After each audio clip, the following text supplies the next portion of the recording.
வணக்கம் friends, welcome to round about guides YouTube channel. எல்லாரும் எப்படி இருக்கீங்க? நல்லா இருக்கீங்களா? ஒவ்வொரு நாளும் ஒவ்வொரு கோவிலை பத்தி டீட்டெயிலா இந்த சேனல்ல பார்த்துட்டு வரோம். இன்னைக்கு நம்ம பார்க்க போற திருக்கோவில் திருநாவாய் அருள்மிகு நாவாய் முகுந்தன் திருக்கோவில். இந்த கோவிலை பத்தி டீட்டெயிலா தெரிஞ்சுக்கலாமா? பெருமாளின் மங்களாசாசனம் பெற்ற 108 திவ்ய தேசங்களில் இது 66வது திவ்ய தேசம் ஆகும். திருமங்கை ஆழ்வார் தமது பாசுரங்களில் இத்தலத்தை திருக்கோஷ்டியூருக்கும் திருநறையூருக்கும் ஒப்பிட்டு மங்களாசாசனம் செய்துள்ளார்.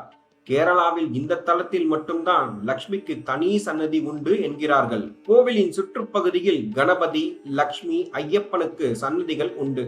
கோவிலுக்கு எதிரே உள்ள ஆற்றங்கரையில் பிரம்மனுக்கும் சிவனுக்கும் தனி கோவில் உள்ளது. எனவே இத்தலத்தை மும்மூர்த்தி என அழைக்கிறார்கள்.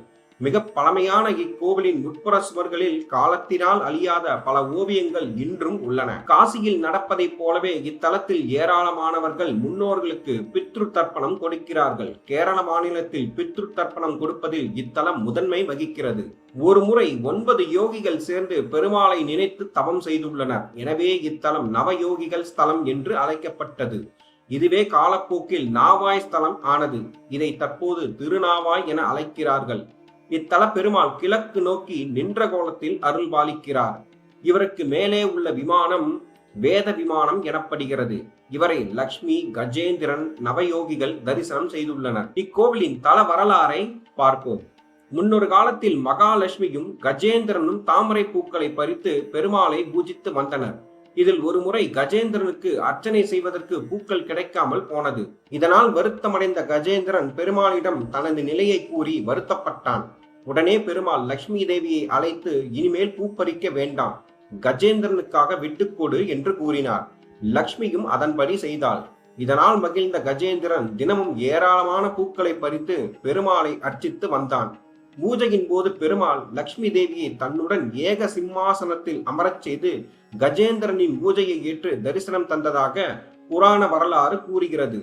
கேரளாவில் இந்த தலத்தில் மட்டும்தான் லக்ஷ்மிக்கு தனி சன்னதி உண்டு என்கிறார்கள். இக்கோவிலின் மூலவர் நாவாய் முகுந்தன், தாயார் மலர்மங்கை நாச்சியார், தீர்த்தம் கமலதடாகம், புராண பெயர் திருநாவாய். கோவில் திறந்திருக்கும் நேரம் காலை 5 மணி முதல் 11 மணி வரை, மாலை 5 மணி முதல் இரவு 7 மணி 30 நிமிடம் வரை திறந்திருக்கும். இக்கோவில் பாலக்காட்டில் இருந்து 100 கிலோமீட்டர் தொலைவில் உள்ள பட்டாம்பி சென்று அங்கிருந்து குட்டிபுரம் என்ற ஊரில் இறங்கி ஆட்டோவில் திருநாவாய் செல்லலாம். அருகில் உள்ள ரயில் நிலையம் குட்டிபுரம், அருகில் உள்ள விமான நிலையம் கோழிக்கோடு. மீண்டும் ஒரு நல்ல பதிவில் உங்களை சந்திக்கிறேன். இந்த வீடியோ உங்களுக்கு பிடித்திருந்தால் லைக், ஷேர், சப்ஸ்கிரைப், கமெண்ட் செக்ஷனில் கமெண்ட் செய்யவும். நன்றி, வணக்கம்.